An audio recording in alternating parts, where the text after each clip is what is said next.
Est-ce que vous aimez ma petite ambiance jungle dans mon fond? Contrairement à d'autres booktubeurs ou d'autres booktubeuses, je ne peux pas vous proposer ma bibliothèque en fond parce que ce serait ne pas vous respecter. Je pense que je vais d'ailleurs la réaménager parce que elle est hideuse.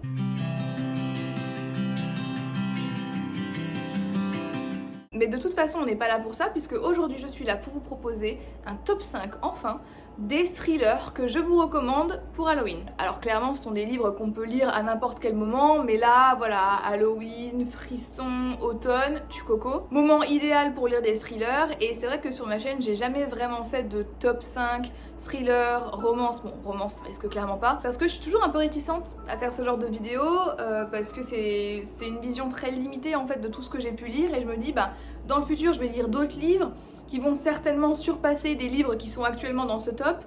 Puis je me suis dit, en fait on s'en fout. Fais ce que tu as envie de faire et genre te préoccupe pas de ce qui pourrait potentiellement se passer dans le futur. Donc aujourd'hui, je vais vous parler de 5 livres, 5 thrillers.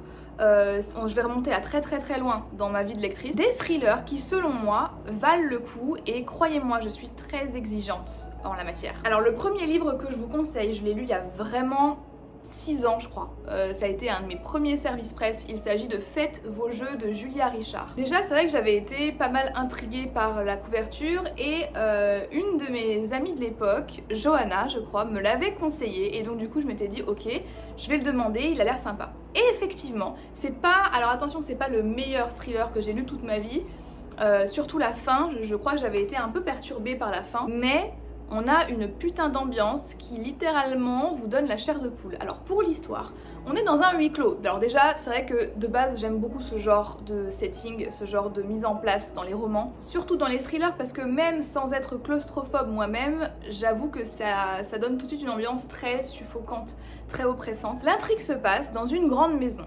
8 personnes qui ne se connaissent pas se réveillent sans aucun souvenir de ce qui s'est passé et se retrouvent enfermées dans cette maison sans fenêtre, sans issue. Qu'est-ce qu'ils ont fait pour être là?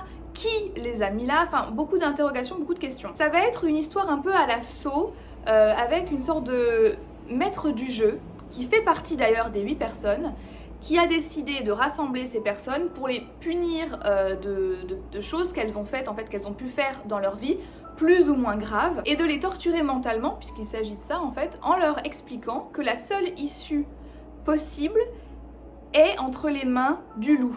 Le loup étant la personne qui a organisé tout ça, qui les a coincés, qui les a amenés ici et qui fait partie des 8 personnes, qui est l'un d'entre eux. Donc on récapitule, sur 8 personnes, il y a un infiltré qui est au courant de tout, qui sait exactement ce qui se passe et qui est le maître de cérémonie, qui a organisé toute cette mise en scène. Cette personne, bien entendu, fait semblant de ne rien savoir et dissimule des indices par-ci par-là pour que les habitants de cette maison comprennent ce qu'ils doivent faire pour partir. Le problème, c'est que seulement 2 personnes pourront échapper à cette maison de l'enfer.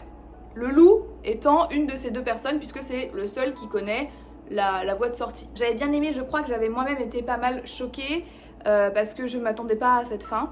Et aussi parce que c'est un livre qui est, mine de rien, un peu violent. On est aussi dans un contexte de survie où là clairement l'homme est un loup pour l'homme, ça prend tout son sens. Et c'est typiquement le genre de livre qui vous marque, qui reste en vous, même si sur le coup, ça n'a pas été un coup de cœur. Et c'est un peu le cas du deuxième livre dont je vais vous parler maintenant, il s'agit de Juste une ombre de Karen Gibel. Alors j'ai un peu une relation amour-haine avec cette autrice, c'est avec elle que j'ai commencé la lecture de thriller, et Juste une ombre a été un des premiers. Et en fait, Juste une ombre, c'est l'histoire d'une femme qui est exécrable, mais par contre ce qui lui arrive nous force à ressentir de la compassion, nous force à être empathique en fait. Dans cette histoire on suit donc cette femme qui est exécrable, juste chiante en fait, une personne pas spécialement gentille avec ses collègues. Après bon, maintenant que j'y réfléchis, c'est vrai que c'est un peu le cliché de la femme qui est indépendante, qui réussit au niveau professionnel et qui du coup est chiante, donc un gros cliché, mais ne parlons pas de ça maintenant. Et elle va sentir une présence dans sa vie, quelqu'un qui la suit, quelqu'un qui l'observe, quelqu'un qui déplace des choses dans son appartement, sauf qu'elle n'a jamais réellement de preuves. Vous voyez, et on joue vraiment sur le gaslighting, c'est-à-dire une personne qui selon son intuition, ressent des choses, voit des choses, mais étant donné qu'il n'y a rien de concret, elle-même commence à douter de sa propre perception. Et c'est là où c'est super insidieux, et c'est là où ça a été bien joué de la part de l'autrice. La fin n'avait pas été une surprise pour moi, parce que j'avais réussi à comprendre ce qui se passait réellement. Il n'empêche que c'est encore une fois un livre auquel je pense souvent, qui met bien dans l'ambiance et qui est quand même bien écrit, parce que Karine Gibel, elle a quand même un don pour écrire les thrillers, et je pense que c'est ça que j'aime le plus avec elle. Donc il est assez gros, mais franchement il se lit vite. Je vous le conseille, ne vous attendez pas à une fin incroyable, c'est juste une fin sympa qui vient conclure une histoire sympa. La raison pour laquelle je suis si exigeante avec les thrillers que je lis aujourd'hui, c'est parce que il y a quelques années, j'ai lu Shutter Island de Dennis Lehane.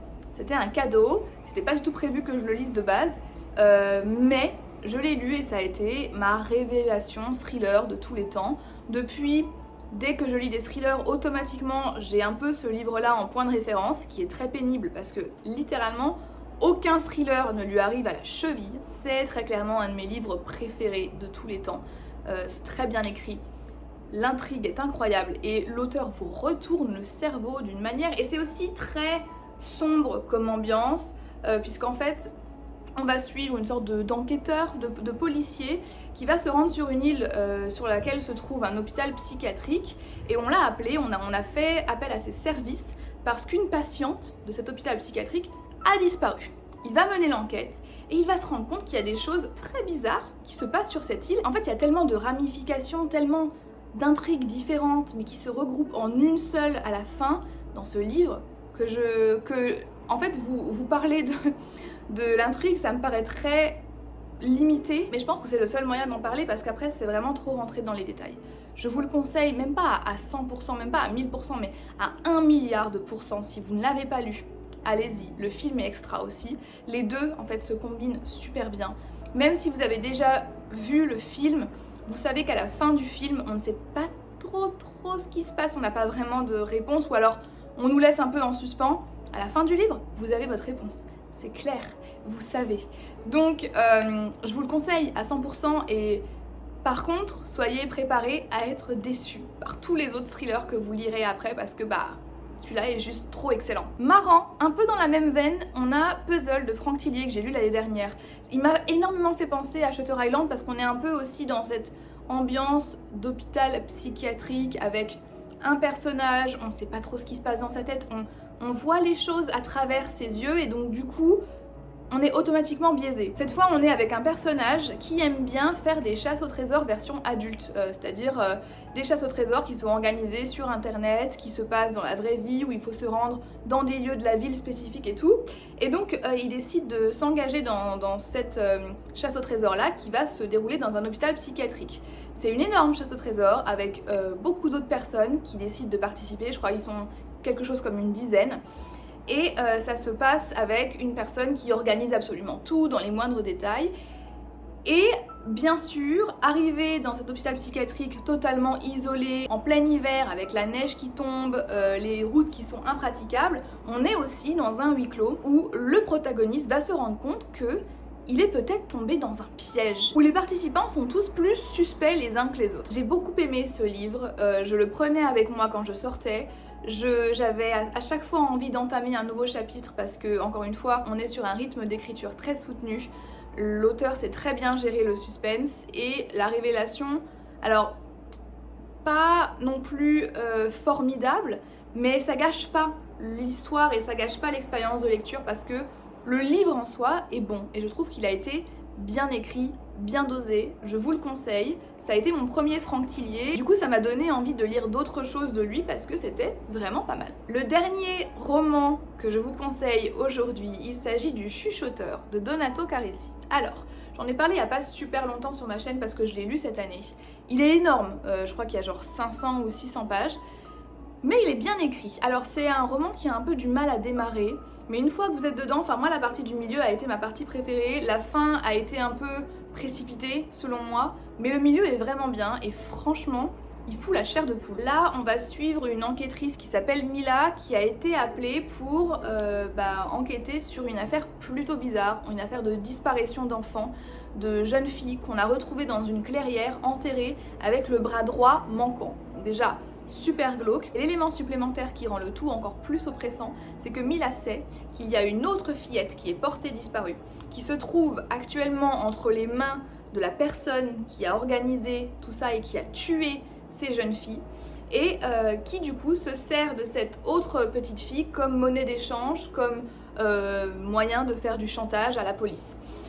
Et la raison pour laquelle j'ai bien aimé ce livre, malgré la fin qui moi m'avait un petit peu déçue, c'est l'écriture, c'est le caractère glauque de cette histoire, parce que en fait l'auteur nous amène d'histoire en histoire, puisque Mila va essayer de remonter dans le temps, savoir qu'est-ce qui est arrivé aux petites filles, qui elles étaient, et en fait du coup on a à chaque fois les histoires individuelles des petites filles avant qu'elles soient enterrées, qu'est-ce qui leur est arrivé, le rapport d'autopsie, etc. Donc c'est un truc, enfin c'est vraiment super sombre, c'est très graphique aussi, on nous parle de détails physiques assez dégoûtants, je vais pas mentir. Et ce que j'ai bien aimé aussi, c'est que l'enquête est construite progressivement. C'est un peu comme un jeu Mario, en fait, où Mario doit affronter des petits méchants par-ci par-là, mais on sait que derrière tout ça, il y a un énorme méchant, le Big Boss, vous voyez, bah c'est pareil là dans le cas du shooter.